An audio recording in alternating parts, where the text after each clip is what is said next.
Just put on some headphones and jumped on my machine. And I'm cutting rough and it's coming up all nice and clean. My homie's right behind me and he got some stuff to spring. All together now. Let's maintain that turf today, that turf today, that turf today. Ladies and gentlemen, welcome back.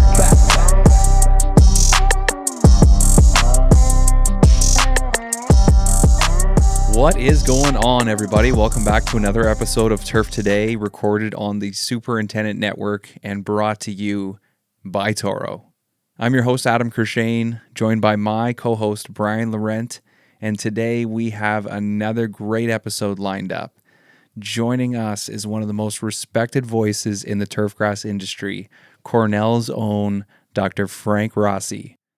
Frank has spent decades educating superintendents, advancing sustainable golf course management, and helping shape the future of turf through research, communication, and practical agronomy. From his work at Cornell to consulting with superintendents, podcasting, and speaking around the world, Frank has become a major influence on how golf courses are maintained today. We're going to dive into his career journey, the evolution of golf course maintenance, sustainability, technology in turf, and where he sees the industry heading in the future. We were very excited to get to talk to Frank today. He is one of my favorites in the industry. I could listen to him chat all day long. He has some great publications and podcasts out there. So after you listen to this episode, once you fall in love with him, head on out there and listen to more. I'm going to patch Brian in from Ohio, see how he is doing. It's been a couple weeks. Missed you a little bit. Yeah, man. You're crazy busy down at Aronimink. How was everything down there? Aronimink was fantastic. Golf course held up so well. Mm-hmm. You know, there was so much chatter going into the week from players and golf media. They're going to destroy this golf course, blah, blah, blah, blah, blah. But man, that golf course performed. It was great. The boys, the men and women there on the crew just had it absolutely dialed in. It was fun to watch. Yeah, it looked like it was an amazing week and a little bit of pushback from the players, but I think people handled it well and kind of said, you guys are pros and this is a major and we're trying to set the stage for, a great finish and all that. So I thought it turned out with a very fun finish, having Aaron Rye win it, a big putt on 17 and then closing it out on 18. It was a cool one. I thought it was going to be a little bit more of a competitive finish. You had Justin Thomas sitting in the clubhouse and a few more guys just kind of waiting to see what was going to happen. But, well deserved from the two-glove man. Yeah. No, I was in the same boat as you. Like, I was so excited to turn it on Sunday afternoon and just watch this close finish. And there for a while, again, it was kind of looking like it was going to be a 7-man playoff or something. It could have gone so many ways, but yeah, Aaron Rye just freaking stepped up and shot 31 on the back nine. Incredible. Just took control. It was fantastic. But yeah, I mean, the golf course was great. Setup, I thought was perfect. There was nothing crazy about it. They just set it up to be a challenging golf course. Yeah, 100%. Difficult hole locations. There was nothing unfair. There was nothing that couldn't be managed by just thinking your way around the golf course. So I thought it was great. The weather cooperated. We talked to Will Haskett about it the other day on the pod. Defending against the best players in the world, you need Mother Nature's help, and they got a lot of help from Mother Nature with, little rain, no rain. I think actually Thursday through Sunday, and then had those heavy winds. So it just really did wonderful things for the golf course and setup, and took advantage of it. So it's fantastic. Yeah, it made it for just an a entertaining great weekend. crew, man. Great crew. Oh my gosh. Had so much fun with their team. I was out there a couple weeks before, spent some time with them, and then was there Sunday for the volunteer welcome meeting through Wednesday. So got to spend multiple shifts with the team and with the volunteers, and just a fantastic culture that they have there at Aronimink. Great crew. They've got a bunch of their management team that that all went to college together, and then they worked there at Aronimink for, you know, anywhere from 3 to 7 years together. So, you know, they know each other well. They joke around. It definitely is a family feel there. So happy for them. Happy they, you know, got to be a part of a major championship. And, you know, obviously they got to share it with a lot of their friends and peers that came in to volunteer, and just, it's always a special opportunity. We got a lot of great content from a bunch of different people. It was really cool to see all the different things they were doing, and it seemed like it was a lot of fun. And I Yeah. love the sense of pride that people take. You know, you come from wherever, wearing Yeah. your golf course's stuff. They hand you new clothes with the Aronimink logo on it. Now you're part of that team. You're part of that push to make everything perfect. And it's cool to see the sense of pride people take. You have new friends that you just met yesterday, and all of a sudden you're part of this big special movement. So I love that. And then, you know, right back to your old course, and you're remotivated. You can talk about the tournament and tell your coworkers about it and stuff like that. And I think that's another part that goes a little bit untalked about sometimes, is that motivation that you now have from that professional experience to take back to your hometown and your course. It's huge. Yeah. I specifically had that conversation with multiple people. You know, it was, you're going to go home and you're probably going to go back to work on Monday after just working a tournament for a whole week, but you're going to be able to fight through that because you're so excited. You've got so much adrenaline. You've learned so much. You've seen, you know, a different level. You know, for most people, they just witnessed a completely different level, seen what is possible, you know, clearly with resources, with 100 sets of hands and loaner equipment and all sorts of things. But, you know, yeah, people come home and just have new ideas, and just, again, like you said, they're energized. And yeah, I mean, I think it does a lot of good. And I mean, again, specifically had that conversation with multiple directors, head superintendents, whatever, you know, they just said being a part of a tournament has done so much for my career because it's shown me what's possible.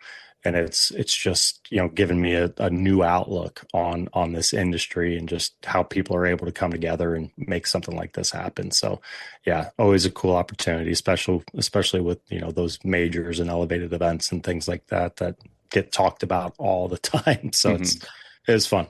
Yeah, and sets up really well for Shinnecock, because that's going to be another big Yeah. production. And I know we talked to Ryan Trudeau about a month ago or so, and he was saying like those guys are just chomping at the bit to get the players down there and show off the golf course and, you know, challenge these elite golfers, because it's part of it, right? It's a major.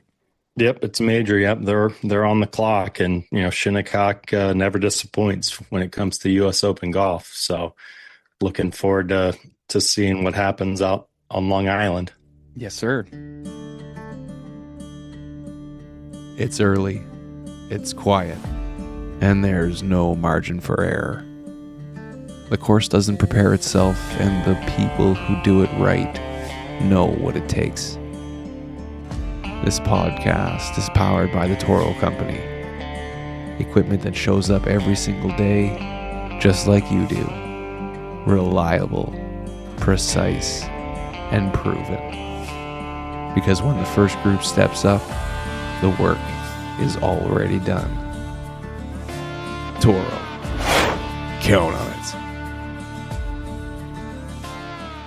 And you were just at another Super Scratch regional event. Looked like things went well. I love the swag bags that you guys do for the competitors. That's awesome. Yeah, those events are just so much fun. Yeah, we had our northern qualifier at Blue Mound, just outside of Milwaukee, Wisconsin. Just a great group of clubs represented. You know, again, Super Scratch events, they pair superintendent with a member from the club. And it's just so much fun listening to people after the event come up to us and say, you know, we had no idea there was this problem facing the industry. We had no idea, like, turf enrollment was down so much, and all these things. And, you know, talking about leaving something energized, you know, so many people leave that energized, wanting to get involved, wanting to be a part of the solution. So yeah, it was a great event. It had some fantastic conversations. The weather was absolutely perfect. The golf course was phenomenal. Shout out to Dan Bader and the entire team at Blue Mound. They delivered. It's an old Seth Rayner, so a bunch of template holes out there with wild green complexes and all the things. Just an absolute blast. So yeah, appreciate everyone coming out for that. If you haven't attended one yet, we've got a couple still coming up. Take a look at the superscratchfoundation.org and sign up. They're so much fun and do a lot of good for our industry. Frank, how's it going? Hi, Adam. Nice to meet you.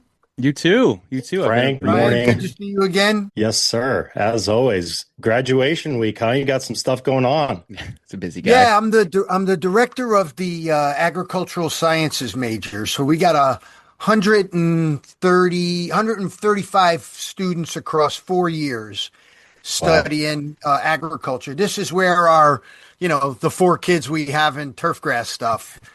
This is the major they take at Cornell. It's, corn and soybean guys, a lot of business, agribusiness, kids interested in animals, but not necessarily in vet school. So it's a good, broad major.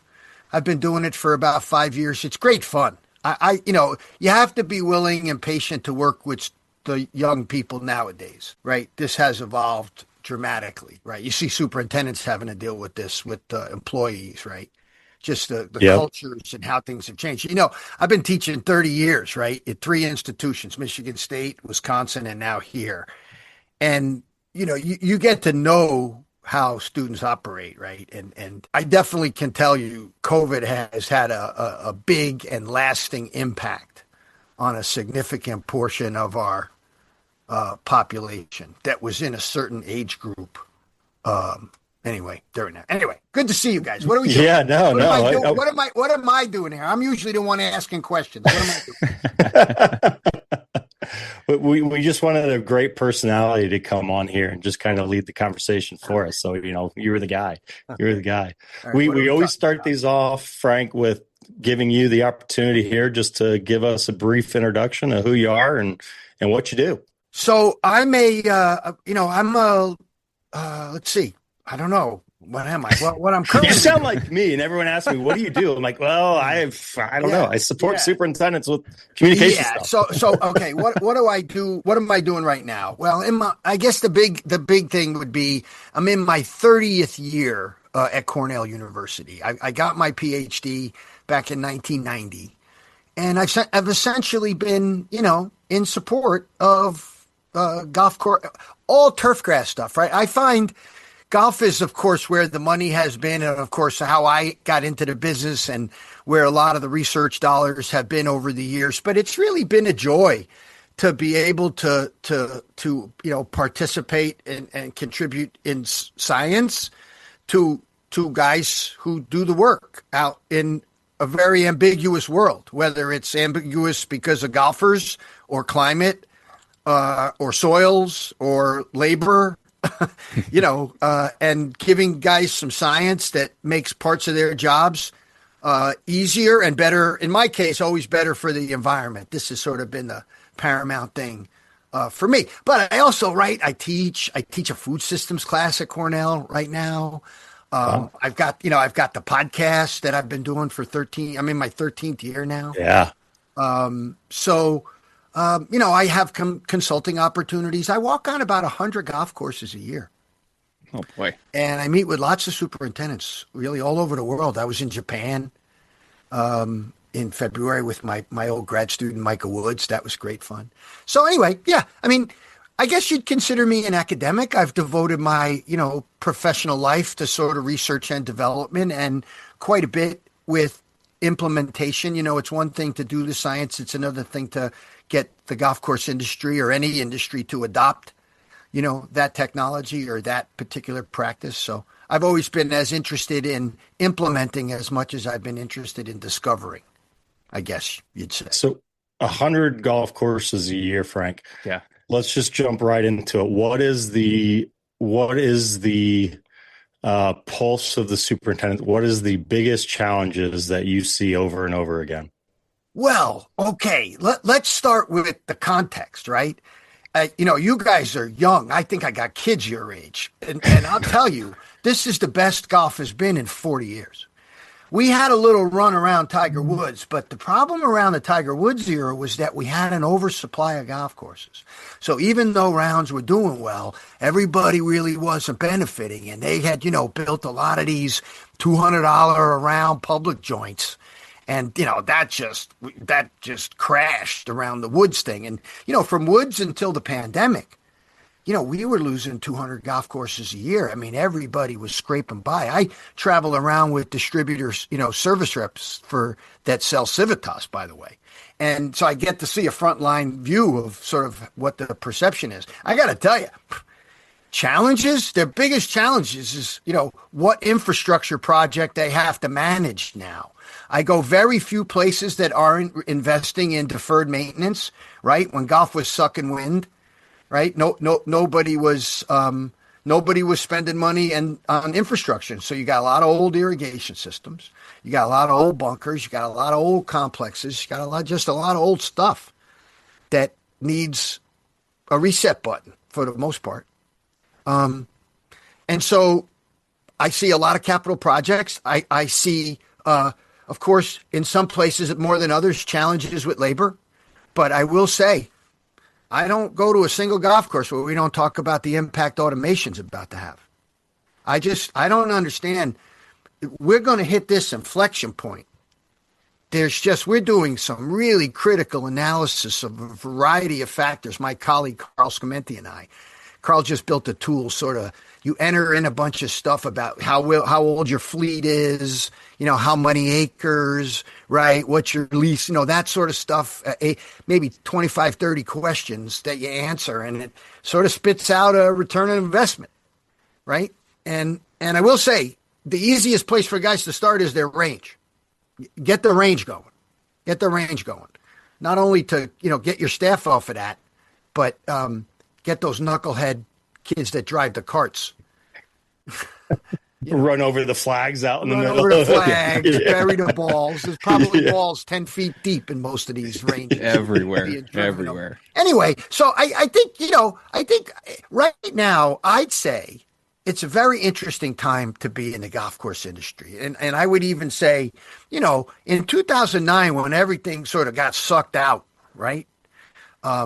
Turfgrass programs shrunk, graduates shrunk, right? And you're seeing now, how many guys do you talk to that aren't looking for a good assistant or a couple of assistants, or at least people who know what they're doing? And I think, that's the lag effect from sometimes what happens. Nobody went into the business for a while, right? Yeah. So I think that's, those are the kinds of things, we have some issues in New York with climate.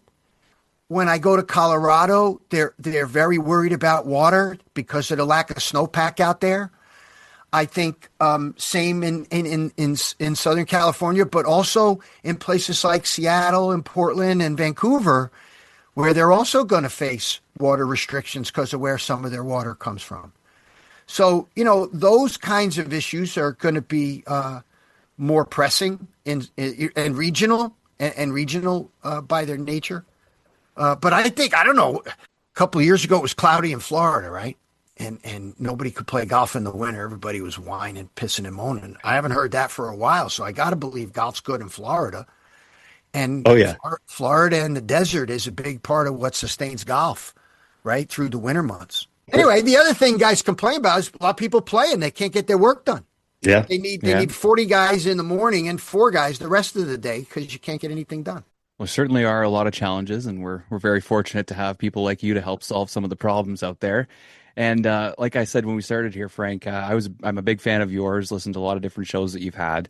There's a big reason why you are on the show today is because we wanted our listeners to get to know you a little bit more and your stories. Please take us back to when you first got into the industry, falling in love with it, and kind of working your way up to where you are now. I was born, in the New York metropolitan area in an Italian-American home. My grandparents all came on the boat. And my dad drove a train. My mother worked for the phone company and then was a beautician.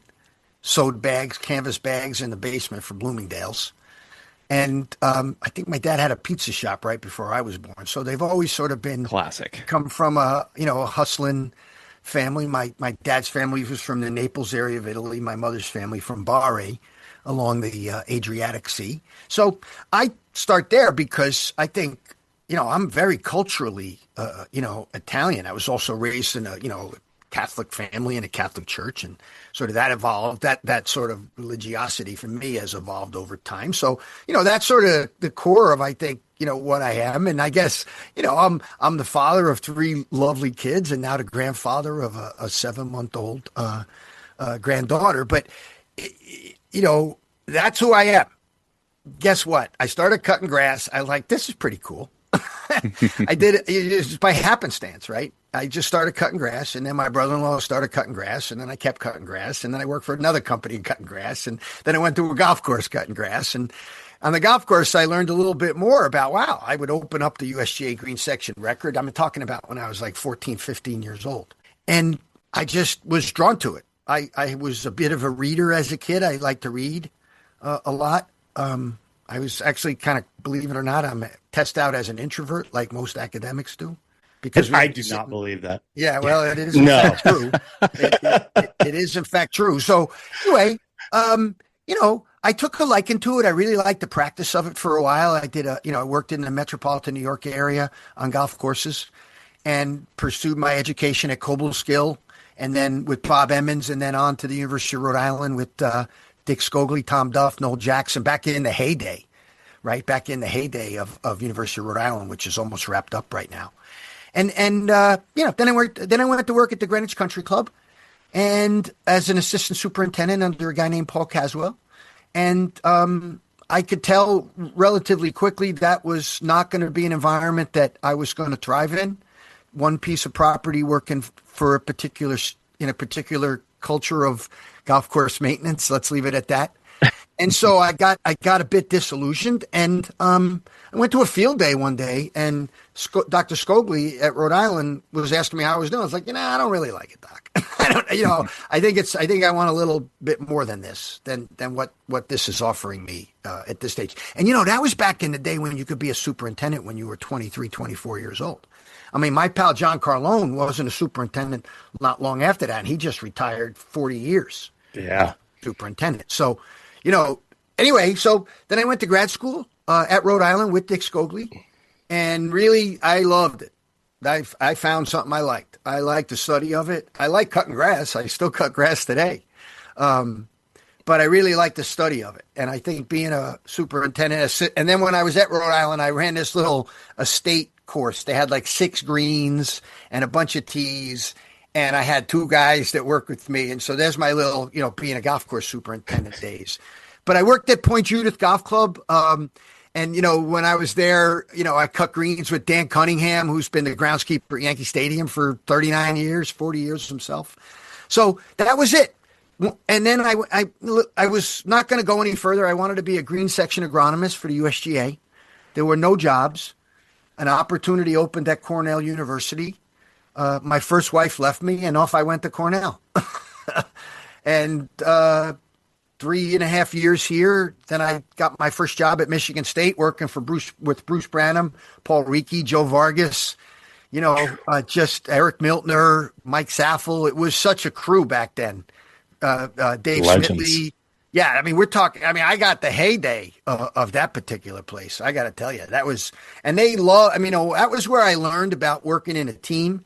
They were all to a person enormously. And Trey Rogers, of course. How did I leave out Trey, who's still at it, by the way? Yep. And then I went to UW-Madison. The job opened up there, and I became a professor, was there for 4 years. And I had a lot of interaction with a lot of students. Loved the great state of Wisconsin. Would not have left that place for any other place but Cornell. And here I am. And, I've evolved as, I'm the turfgrass extension person here, and long time. It's been a great run. So I'm going to shut up. No, you're perfect. I'm glad you mentioned the extension piece, because I know in your role you wear a ton of different hats, whether it's teaching, being director of the agronomy or the agriculture school, plus the extension and supporting all these superintendents within your region and well beyond it. Sounds like. Just talk about all the things you do within your role there at Cornell. Oh God. And how do you handle it? Yeah. Well, I wish it's, you know, I, I'm a big baseball fan. I mean, I'm going to try to answer it this way. Not that I think I'm Derek Jeter, but this is what I've noticed about my own stuff. Because as you get on in years like me and you get to have a reputation and you get some notoriety, at least, a little bit that I get in this business anyway, you're so busy doing it, you don't really think about the things you're asking me about. So I don't have a really good stock answer, but they used to ask Jeter when he was playing, "Oh, you did this, you did that. Wow, you won this, you won that," and he just was on to the next thing. I was on to the next thing until he wasn't, right? And then I think he's been much more reflective since he's been out, right? But I think now, even at the end, I'm only a few more years from retiring up my academic career anyway at Cornell. And I don't know what's going to go beyond that. I probably get a horse, and I got a farm. My wife and I have been farming for a while. We're moving from animals to now she does cut flowers and wedding stuff, but I'll get a horse. And, I like being out in the countryside. Even though I'm a city kid, I visit and travel the cities a lot, which I love, but I really like living out in the countryside. So, I don't know how I do it all. All I can tell you is that I'm wired this way. To be able to multitask and almost, I think, enjoy the diversity of the work. And I think that's what it's been. And I've always sort of followed, if I really thought I wanted to do something, that's one of the great things about an academic, right? I mean, if I really thought I wanted to do something, nobody put a gun to my head and said, "Frank, you got to be the director of the ag science major." I decided that I had taught these kids for a while in horticultural sciences, the general introduction hort class that I taught for a while, learned about grapes and vegetables and all this other stuff.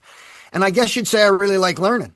And I really liked working with the students. And so when the opportunity came up, I'm like, yeah, I want to do that.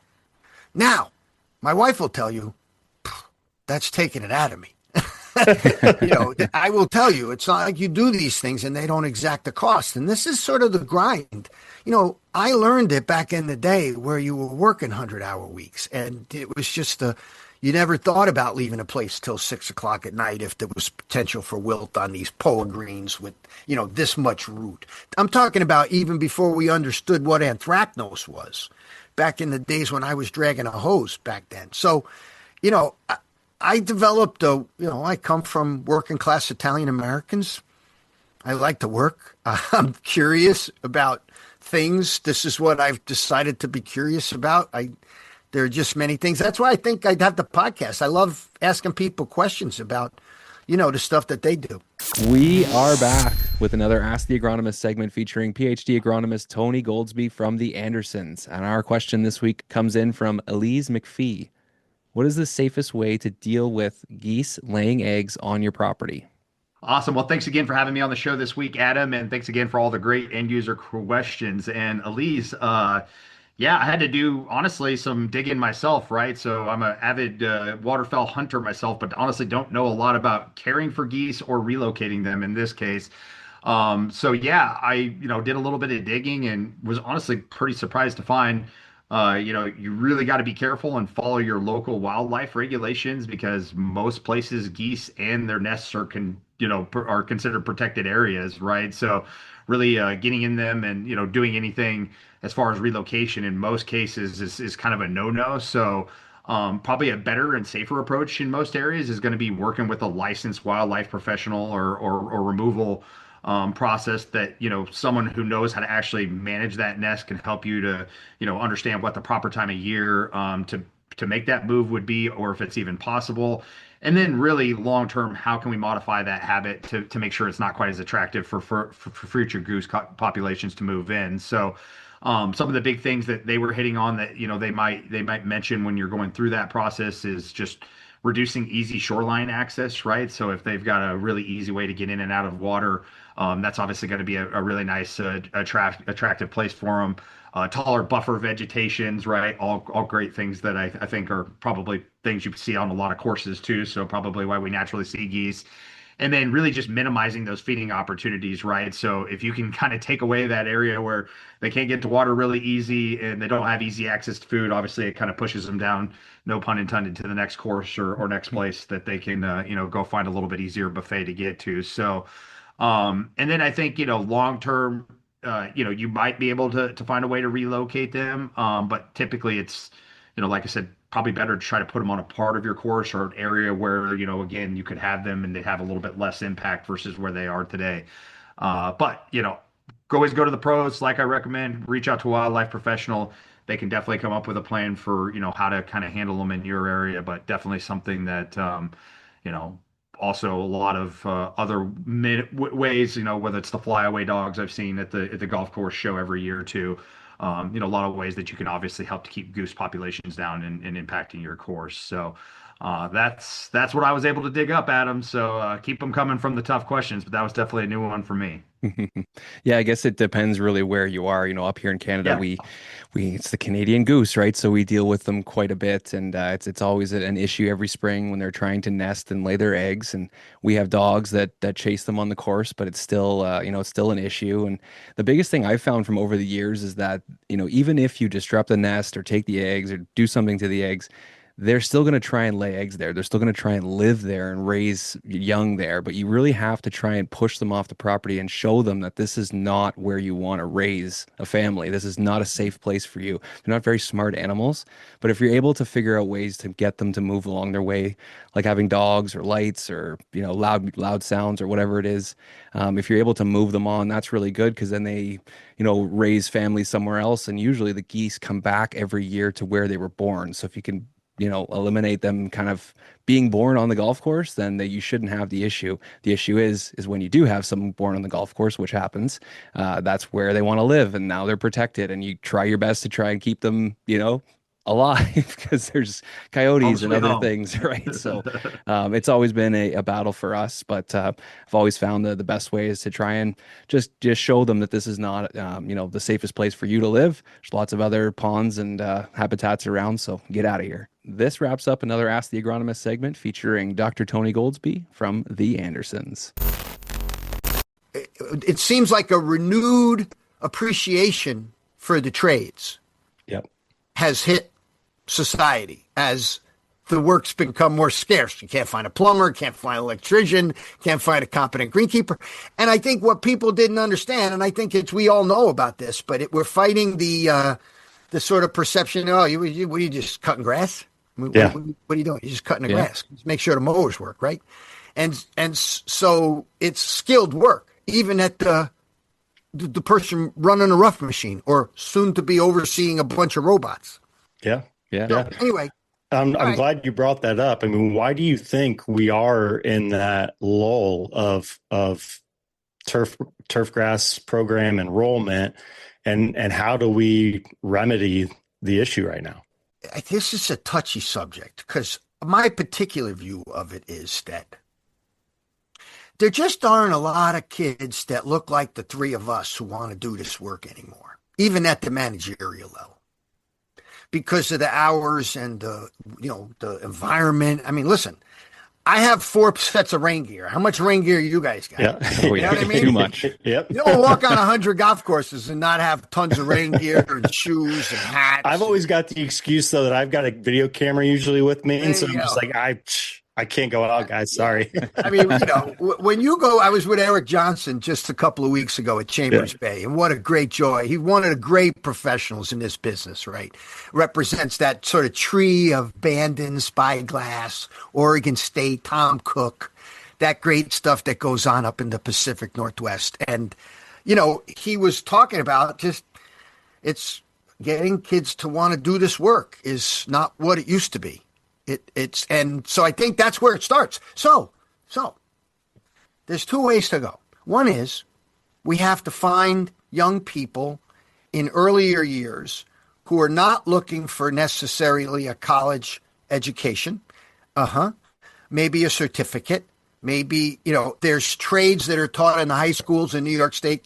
It's the cooperative education services we have in New York State, where you can take trades like, beauty school, auto mechanics, plumbing, electricity, vet tech, stuff like that, that you're going to get people there. But honestly, what I think is we got to start teaching our science in Spanish. We got to start encouraging the Hispanic workforces that make up the lion's share of the people who work on golf courses around the world, country anyway, in our country. Yeah. I think we have to start building leadership from within our Hispanic cultures in our golf courses. That's it. I mean, listen, Italians came over and worked in the mines. Asian people came over and built the railroads. We even tried. I don't think we've always treated these people very well, but maybe we could fix that and treat these people well, and maybe start offering this education in a different language. And Adam, you live in a bilingual country, right? I don't have to tell you. And I don't think that's where it gets touchy, right? Especially this day and age. But I really believe that's why I've tried to promote on my podcast and work with him closely, Manuel Chavarria at Texas A&M, who I know is trying to develop some of these programs for getting more people interested in turf. But okay, let me ask you guys. Of course, I would never devalue a 4-year education in any way, shape, or form. But I believe we have to wonder about 4 years of studying turfgrass science, bugs in turfgrass, disease of turfgrass. Maybe we should teach about general diseases, how diseases work, not just in turfgrass. What I believe we could pivot a lot of our programs to is I'm not necessarily saying landscape stuff, but I'm saying facility management. Because I don't have to tell you guys, when you start running big operations, you're not growing grass no more. Growing grass is an assumption. Yes, are there times when it's tricky and it's all hands on deck and drag the friggin' hose and off we go and make sure the wetting agent is working and you got your sprays in place and you got your growth regulators where you want? I mean, I'm not suggesting it isn't complicated and nuanced and worthy of attention. But that's all, that's table stakes. Yeah. When I visit big operations like Eric's, with 100 acres of fairways, at Chambers Bay, you got to know how to run an organization. Maybe like the way I run my professional life. You got to know how to run a large organization, managing a lot of different things. I mean, the amount of people big facility managers have to interact with on any given day, from contract, and of course, superintendents are good at it.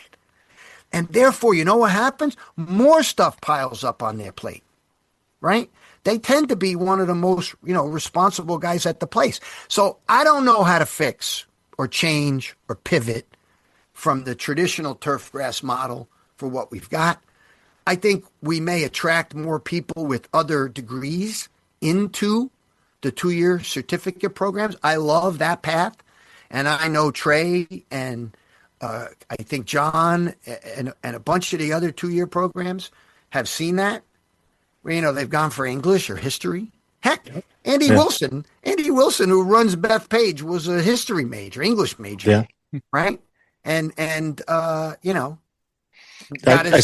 some additional education, Rutgers training. Yeah, I see that all the time. I mean, I know a lot of superintendents, directors at facilities whose kids are thinking about getting into the business, and those guys are encouraging, go get a 4-year degree in business management or communication or something different, and then get a certificate while you're working. Those soft skills of leadership, management, communication are really what is going to separate you and help elevate you.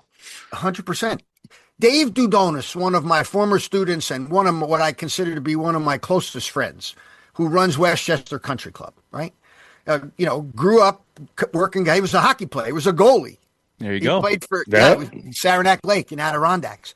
And, he sort of wanted to be, when he sort of figured out what he wanted to do, went to Cobleskill, did his master's with me, worked at Desert Mountain, right? Worked at Westchester Country Club for Joe Alonzi. And then really wanted to run, and then went to North Jersey for a while, ran a nice club in North Jersey, and really wanted to run Westchester Country Club. It's a beach club. It's a grass thing. It's a this. It's a that. I don't know if you've ever seen that place, but it's the Biltmore in Westchester County. It's a, 20-story hotel in the middle of the suburbs, which is country. And I guess what I'm getting at is that sort of stuff where you can run these big operations also you have to be mindful about it. You can't just want to work at a tournament course, right? You got to think about what kind of an operation you want to work at. Whether it's 18 holes, there's many multi-course facilities. Andy runs a multi-course facility at Bethpage. So I think there's a lot of opportunities we can prepare people for that we need to adapt what we're doing too. Now, that's not disparaging what we do. Cal Bigelow, Purdue. I mean, the number of programs that generate really exceptional students. And one more thing about this. Brian, you're an Ohioan, aren't you? Yep. Yeah. So Mike O'Keefe. How about that guy? The international stud. How many great people has that guy brought into this business? Oh my gosh. I don't know if you could count them.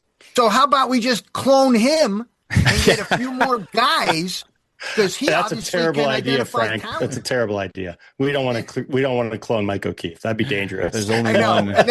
And we might get some version of Ed Angle.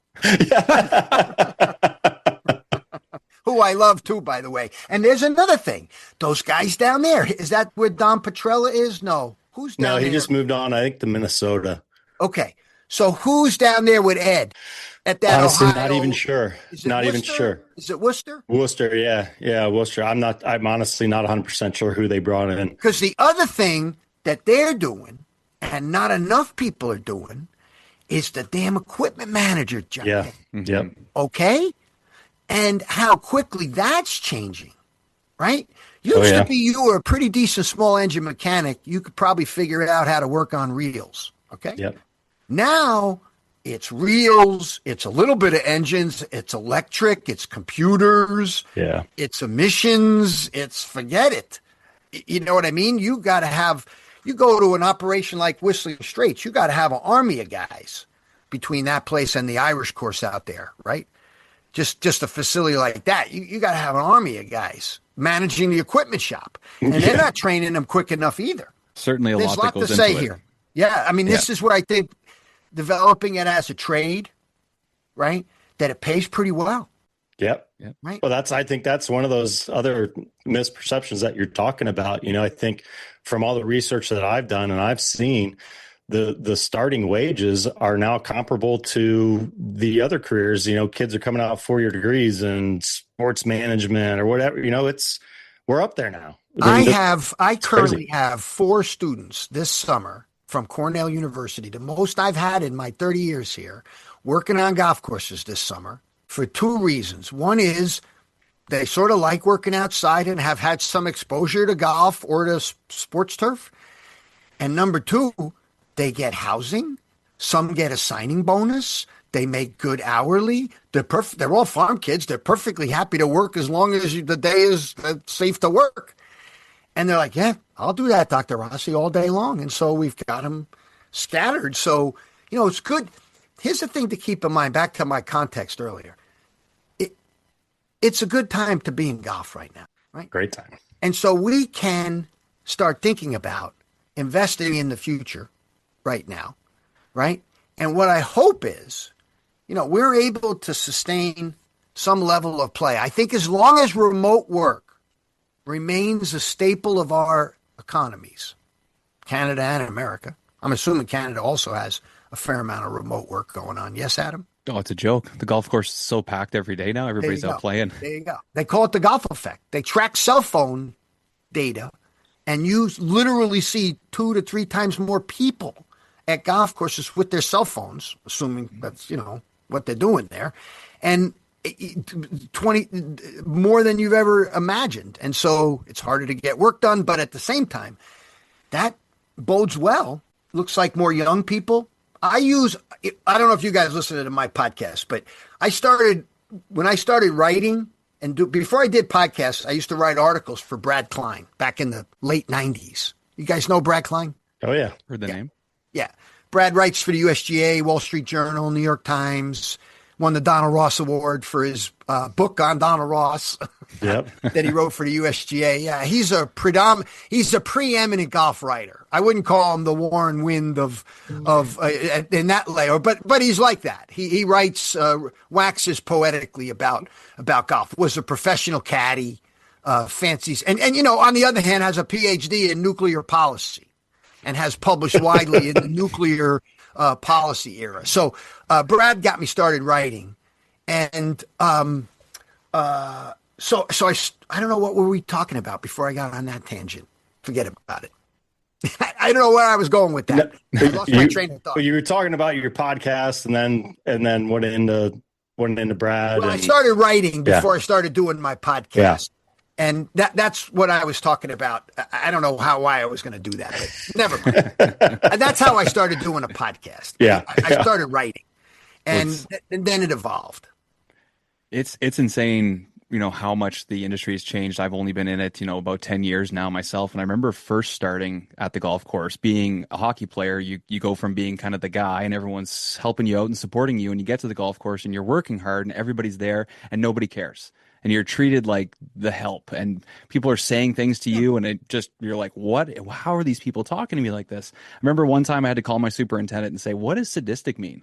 And he's like, what? I was like, well, some lady just told me I was sadistic. I was like, I don't even know what she was talking about. And it's just crazy that awareness of what we're actually doing and not just cutting grass. There's so much serious work being done, to these places that are now so popular. And if you don't have a superintendent or a crew, you don't have a golf course. So it's just wild to see the perception of what we actually do. But I really do hope that it is changing. And what we're doing is trying to make it more mainstream and make it look fun, make it look appealing to, the younger generations. Yeah, I laud all you're saying. Hey, thank you for listening to the Turf Today podcast. My name is Michael with Steiner Golf Company, and we know that spring isn't just a season.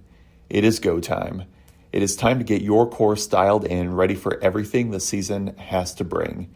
Whether that's early tee times, member play, public play, outings, and tournaments, that is where Steiner Golf comes in. We are here to help with everything you need to get your course looking the best this upcoming year. From brand new flags, flag sticks, tee markers, bunker rakes, cups, hole cutters, and everything in between. Because when the golfers show up, first impressions always matter.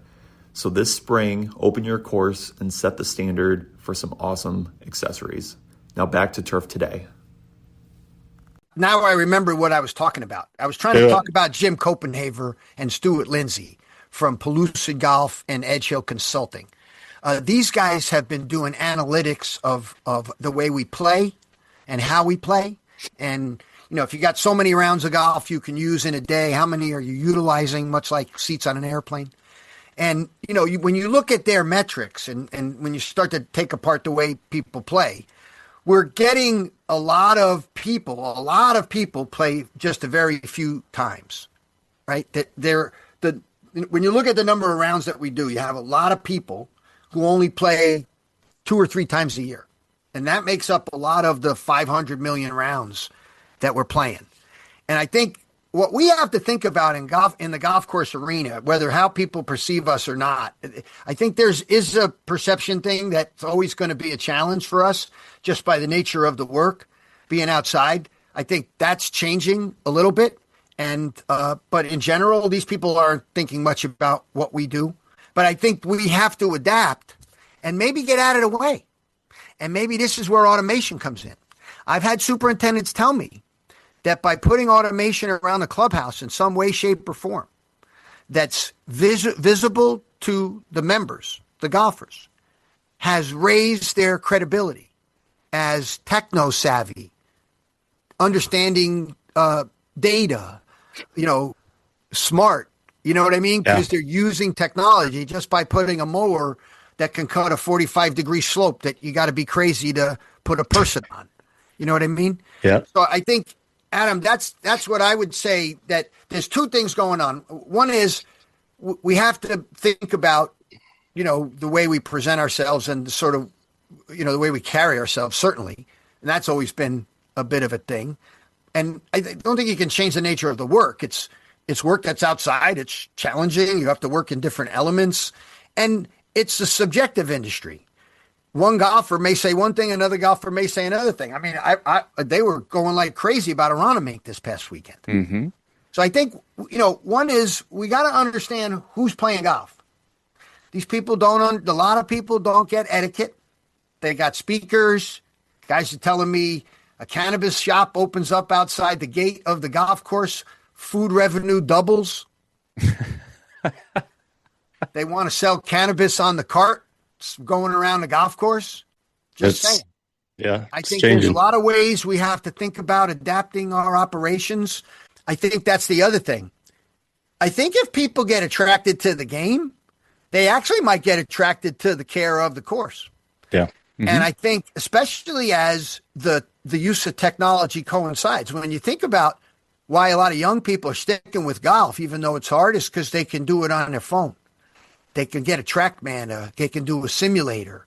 It's something that you can get better by using technology. And it's because they're very comfortable with technology, right? They feel very comfortable, and maybe analytical people anyway. They bumped into golf during the pandemic, and now it's stuck. And on the other hand, our industry is becoming more technologically based. And I think that's the other way we're going to attract people into it, right? Not the grind of dragging the hose. I believe the goal should be to never drag a hose. I believe the goal should be a superintendent should be done at noon. Why? Say more things I like here, Frank. This is good. I'm sorry. The systems we have today in 10 to 20 years are not going to be the systems we have. And automation is going to transform what we do, right? Which is going to change the way we fertilize. It's likely to change the way our pathogens and pests become problems. We may put UV light. I've seen work at NC State. They're putting UV light on these robots and running them around. And we're learning about the role that can play in disease and other pest control, right? We got see and spray technology that you can drive. You can get a guy to come in for a day and just see and spray through the night. Crazy. Right? Right. So I just think we can't be constrained in any way, shape, or form for what we see happening in our business now. And I think it's that constraint, Adam, that prevents kids from coming in. If we offered it in a way that was the way I'm describing, more expansive, more technologically important, yes, you got to know how to grow grass. And man, nobody likes growing grass better than I do. I talk to guys about it 7 days a week, 24 hours a day. You kidding me? Who doesn't love to talk about grass? But that's only a portion of what makes any person in this business successful. And yet, our primary focus of our education is strictly and mostly in turfgrass stuff. Yeah, hit the nail on the head. I want to go back to what you mentioned about, some of the perception.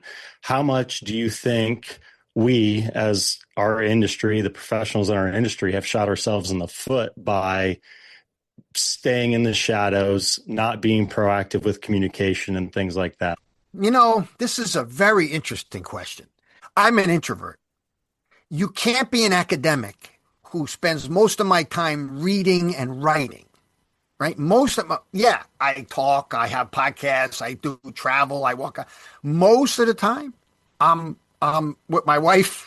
Now it's because I'm an empty nester. A wife with a granddaughter and my kids.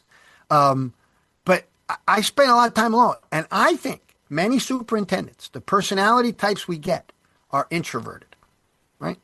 And so I don't know that we're shooting ourselves in the foot. I don't look at it like we're making mistakes. I look at it like we have to recognize what are the important things to be successful in this job. And if I have to function as an extrovert for a portion of it, I better learn how to do it. Or I better find a different job that doesn't require it. Right. Some superintendents' jobs, there's ways superintendents can quietly just report to people who they trust. The members trust them. And there's a long-term relationship. And those organizations those courses also tend to have succession plans, right? That you try to build from within. Now, you got to be careful because it's also a way to compound mistakes. If you do something stupid for 30 years, and then the next guy does it for another 30 years, it's still stupid, right? but it's what you've always done. So I think you've definitely got to watch out for some of that stuff. So I think perception wise, I think we're personality types that generally like to stay in the shadows. And as much as I like to talk, I will tell you, I take great satisfaction in knowing what goes on behind the scenes. Like, John Sorokin took a class with me when I was at Michigan State, right? So I know John a long time and Trey a long time. I can tell you, I like all the little things I know about what's going on with FIFA and the research and those guys and the things behind the scenes and Kylie and the machine John built. And, they're just, there's a part of me, and I think a lot of us in this business, we don't need to be out front, but it's sort of nice to know what's going on behind the scenes, right? I look at it like that too. But I do think the simple answer to the question is we got to work against our type sometimes. Yeah. And that requires some training and intentional commitment to develop some of those skills, because you're going to have to work through your comfort level. And you're going to suck at it at first. Yep. It's hard. You're going to strip over. You're going to say dumb things, right? Here's the rule I learned from, guys like Tom Usgen and other people. One beer with the members and leave. That's it. And one beer and leave. No matter how much they want you to stay, one beer and leave. Right? That's an easy way to stay out of trouble. Yeah. It's great advice. Yeah. So talk to us a little bit about tournament prep. I know you were part of a number of tournaments, Bethpage being one of the bigger ones. Yeah. Just some of your experience and takeaways from being there. Yeah, this is living out my sort of dream of working on golf courses, right? Because I didn't choose it as, what I wanted to do with my professional life. But I love it. I do, and so the first and foremost, I really like working on the crew. I worked on Joe Hahn's U.S. Open crew that Curtis Strange won back-to-back in 1989. Right next to Jim Skorolski, the old USGA agronomist. He was we were both grad students at Cornell back then. And I got my first taste of it. And I was like, ooh, this is really cool. I had worked on golf courses, but I had never done anything at a high profile level. And then, I would say from there, it didn't really happen again until 2002 for the U.S. Open at Bethpage.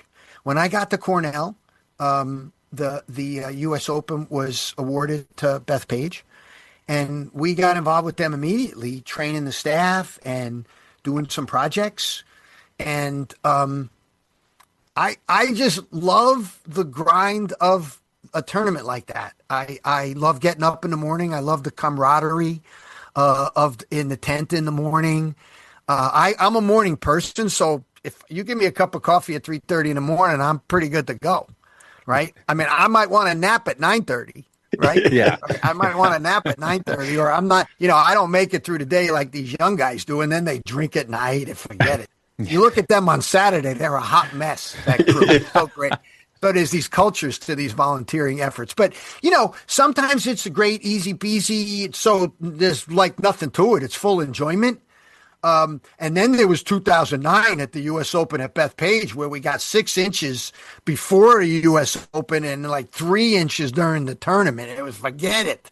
Oh, my God. And actually, that event was when Andrew Cuomo was the state attorney general and pissed off the USGA, wanting the USGA to refund all the Thursday passes because it got rained out after the first guys teed off.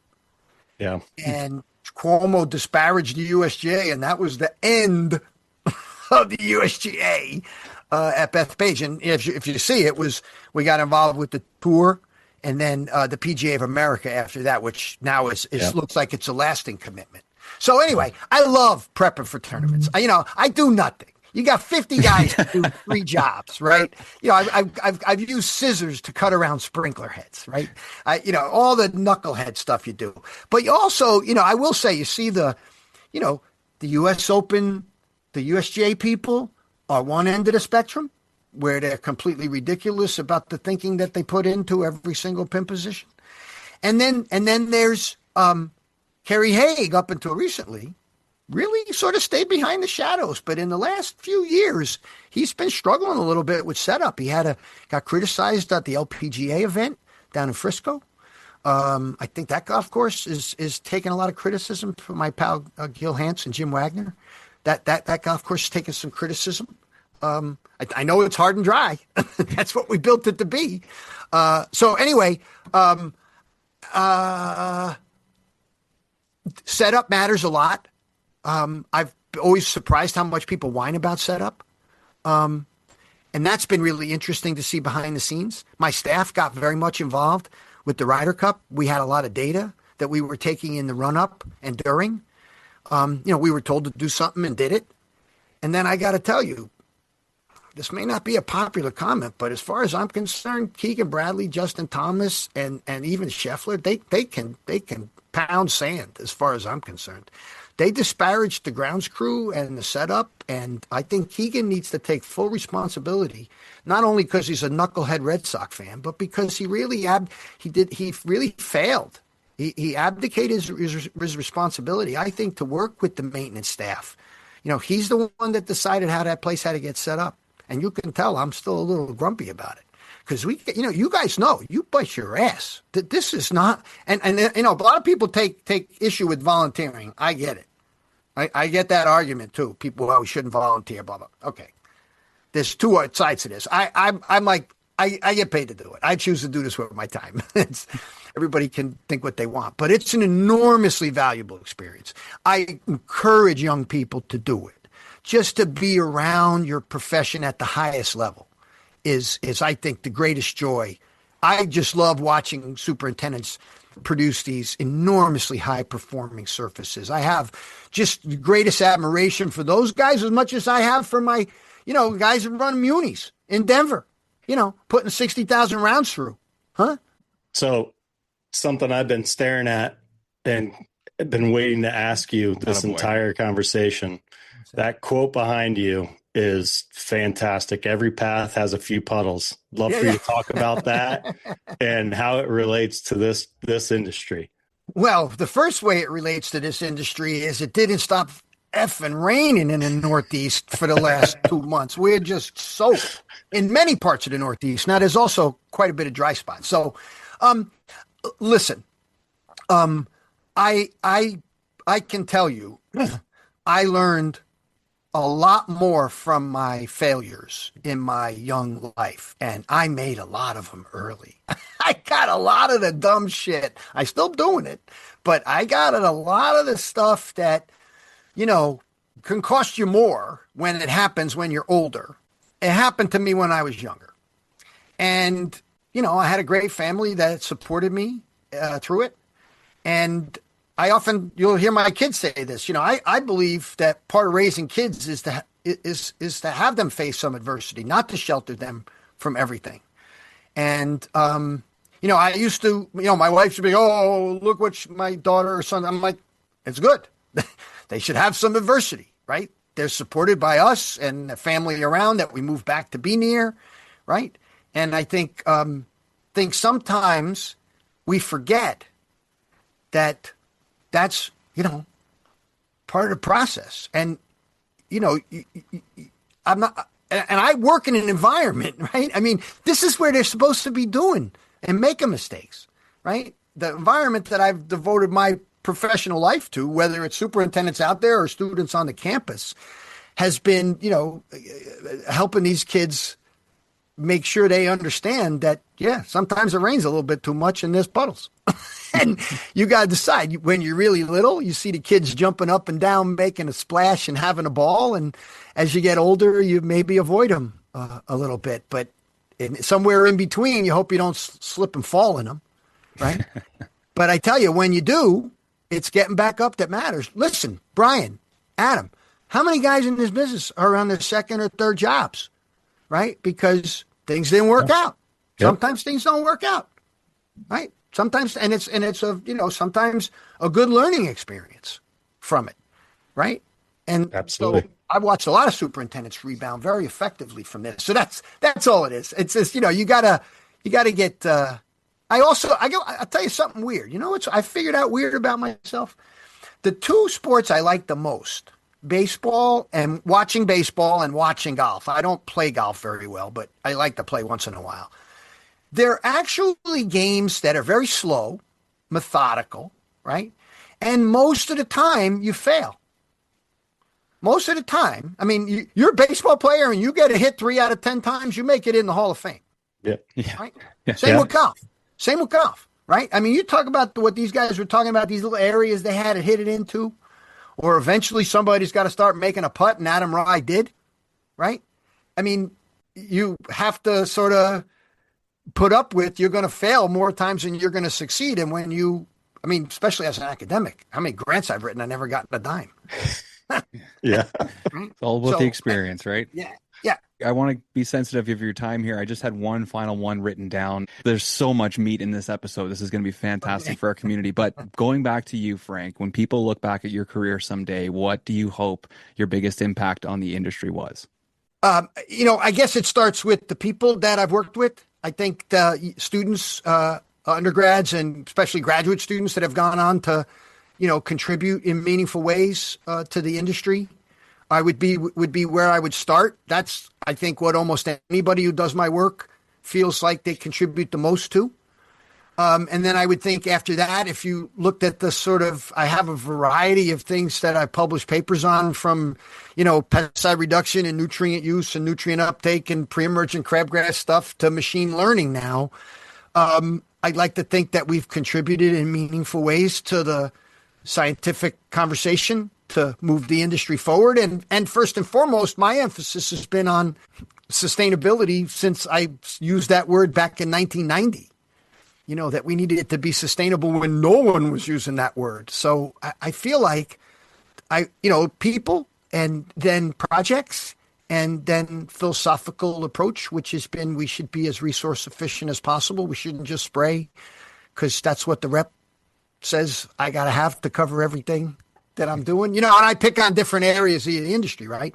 I could say the same thing about wetting agent people and watering. And so it's the things we do. I've tried to make people think critically about them. So I guess hopefully that's what it is. Yeah, I would say so. That and a lot more for sure. We always like to close these out by just giving you the floor. If there's anything you want to talk about, anything you want to close this out with, the floor is yours, sir. I mean, I have a million things I could say. Oh, yeah, we could talk to you all day long, Frank. We'll hit a certain amount of time. By the way, I got a student waiting outside my door. Yeah, so. yeah. We'll let you go. Yeah. We'll let you go. Thank you so much, Dr. Rossi. It was great to see you. That was incredible. Beautiful. What a fantastic person. And like I said, I was trying to get some stuff about him out of there, but he's so good at just directing the conversation and just having different opinions and things to say. And man, I could listen to that guy talk all day. Yep. All day. True professional. Fantastic. Yeah. He's certainly had a big impact. I know he speaks at events all over the country and just got a great reputation, and certainly has done, again, fantastic things for this industry as a whole. I was talking to a few guys in my area. He spoke at the first local conference I ever went to. Oh, really? This was probably 2016, 2017, maybe. And they had him on the Ottawa Valley Turfgrass Association panel. Did a couple talks, so I don't really remember it very well. Unfortunately, we've done a bunch of those over the years, but going back on some of that, he was there and didn't get to meet him, but there's been a connection for years. So it was really cool to get to talk to him today, and there's so much in that episode. My goodness. Yep. No, it was great. Lots of insight. Covered a lot of different topics, and no, that's going to be a good one. Dealing with thatch buildup and slow turf response, BioReverse DG is designed to help break it down. Its granular formulation combines 3 targeted microbial strains with a 69% humic acid base, providing a food source to support microbial activity and drive the breakdown of organic matter. Built on DG technology, it disperses quickly with water, helping move it into the thatch layer where it can start working. As the thatch breaks down, nutrients are released back into the system, supporting improved soil activity and more consistent performance. A practical way to manage your organic matter and improve the efficiency in your program. To learn more, visit andersonspro.com. That is going to wrap up this episode of Turf Today. A huge thank you to Frank Rossi for taking the time to join us and share his experience, insight, and perspective on the golf course industry. Frank, we really appreciate it. And of course, thank you to our sponsors and all of the listeners for continuing to support the show and support this entire industry. We are all in it together. Be sure to head to the link in our Instagram bio, our link tree, where you can find a whole bunch of great links. Our merchandise shop is there, available jobs through Bloom Golf Partners, access to the Green Section record through the USGA, and a whole lot more. If you like the show and want to keep hearing more, throw us a rating and a quick review. Everything helps. Thank you to everybody for listening. Keep those reels sharp, and we will see you next week here on Turf Today. I don't chase hype, I chase habits. Same sweat, same flow, new standard. Every rap, every gauge, I stack it. Earn cuts on my hands, that's branded. No cheat dates, so forever. If it's not hard, I'll make it happier. Say you want more than to the measure. I turn pressure into my pleasure. I stay locked in when it hurts. I dig deep or make you up. I don't break, I just burn. Turn that pain into what I earn. Every day, same wall, same shirt, same scar, new strength, I'll learn. I stay locked in when it hurts. When it hurts, when it hurts, when it hurts, when it hurts, when it hurts. Yeah. Tall, cheap, discipline, expensive, painful to my post, gets expensive. Mind on a mission, cold and relentless. Throwing on my chest at the face successes. I don't wait on mood, I move. At the tie, still stick to the rule. Can't sticks loud, I mute that proof. Cause it blast me brains and I follow through. I stay locked in when it hurts. I dig deep or make you up. I don't break, I just burn. Turn that pain into what I earn. Every day, same goal, same set, same score. Too straight, all love. I stay locked in when it hurts. When it hurts, when it hurts, when it hurts, when it hurts, when it hurts. Yeah. Let's say, lungs tight, heart loud. One more, that's the one that counts. That's mine, legs fly, head cloud. To bend, with them crown, if you love me, just a line of cost. If it lost, just a higher cost. I don't ask, I take my time. It's a beat for the things I burn. Yeah! I stay locked in when it hurts. I dig deeper, make you up. I don't break, I just burn. Turn that pain into what I earn. Every day, same goal, same shirt, same score. Too straight, all love. I stay locked in when it hurts. When it hurts, when it hurts, when it hurts. When it hurts, when it hurts. You on my mind a lot, don't need no time watch. I don't know how I got you in my pocket spot. Yeah, that's babe, need you every day. You like my oxygen, make it seem like the barging down. Got my heart no barging in, from the bed to the floor to the couch. Might wake the neighbors up, break you in then break you out. In the end we gon' make a child, then we gon' hit the shower. Part 2 we don't need no pause. Here with Misty, we gon' get tipsy, don't need a power shot. Copy my steel. Face the fact that ain't no cap, I'm real. Ain't no cap, I'm real. The plastic bars from a copy my steel. Copy my steel. Face the fact that ain't no cap, I'm real. Ain't no cap, I'm real. The plastic bars from a copy my steel. Got my heart no in the bed. Break you in then. Yeah, this every day. Got my heart no in the bed. Break you in then. Yeah, this every day. This sound like Argentina. Had to fist my demeanor.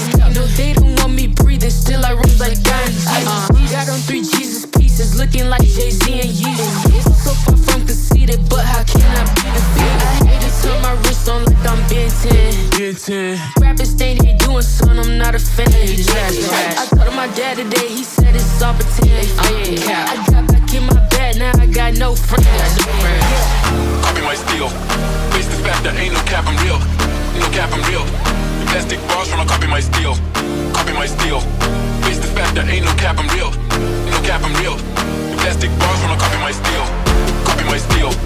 Face the fact that ain't no cap, I'm real. Ain't no cap, I'm real. The plastic bars from a copy my steel. Copy my steel. Face the fact that ain't no cap, I'm real. Ain't no cap, I'm real. The plastic bars from a copy my steel. Got my heart no in the bed. Break you in then.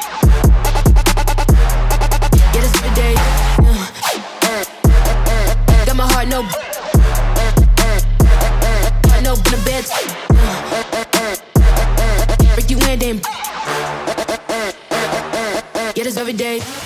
Copy my steel. Face the fact that ain't no cap, I'm real. No cap, I'm real. The plastic bars from a copy my steel. Copy my steel. Face the fact that ain't no cap, I'm real. No cap, I'm real. The plastic bars from a copy my steel.